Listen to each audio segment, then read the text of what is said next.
Bandeko nangai ya communauté nangai congolaise partout dans le monde, ba compatriotes congolais na pesi binombote. Nazana likambo moko ezali ya pasi pe ya mawa. Likambo oyo ekomaki na communauté congolaise na Londres. Na quartier moko ser na biso congolaise bandako vanda.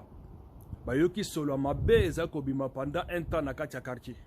Bakomi ko luka ko identifier zo utawapiti bayeko se rendre compte que zobi manandako ya ser na biso na ya congolaise. Bayeko benga police aye a toqué porte ti muto fongola te ba buki porte bakoti bakuti ser na biso wana lali na se na mwana na ye ya muke mwana zaki na peu près 2 ans alali lié na tolo bangonyo simi balé bakufi kasi eloko ezalaki pire encore ezaki bakuti banzoto na bangonyo sobi balé et commis déjà et poli. Qu'est-ce qui s'était passé? Ser na biso wana azalaki ko vivre ye moko na mwana na ye muke mwana à peu près 2 ans. Azalaka pe na problème ya épilepsie to maladie ya ndeke. Sikoyo asalaki crise ya épilepsie na ndaku ye moko kaka nde avivaka na mwana na ye. Sikoyo en pleine crise wana ya épilepsie ser na biso wana akufi. Mwana atikali ye moko na ndaku mwana muke ayibelo kwa kusala te. Mwana ye abndeko la musa mamati ala musi mamati mama zola mukate. Mwana pa zoye bate qu'est-ce qui se passe?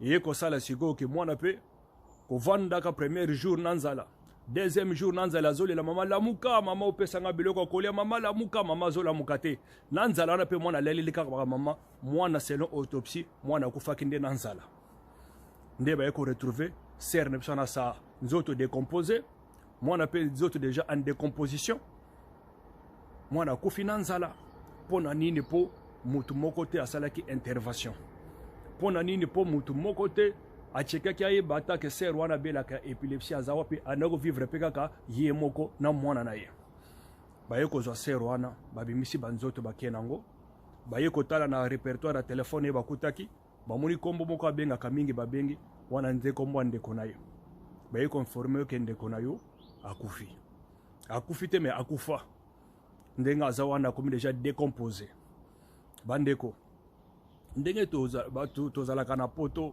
ton avis. Ceux qui ont yebi qu'on a un problème de santé, s'il te plaît, ça l'effort que vivre de mon côté. Parce que solitude est celle que bon batu est belé surtout na poto. Deuxième des choses aux alans de konayo, o ya vivaka ye moko. Premier jour bo benganite. Deuxième jour azo bengayote. Zalata na effort moko ya kosala po oye bande konayo aza bien to aza bien te. Pour ceux qui attendent de connaître moko to camarade moko abenga ki amesana ki na ye alingaka mituna mais qu'est-ce qui se passe? Peut-être banga baye bakuti asakei ata mwana wana akufaki nzala na ndako wana pendant ceux qui 10 jours balinga ki ba sauver mwana wana.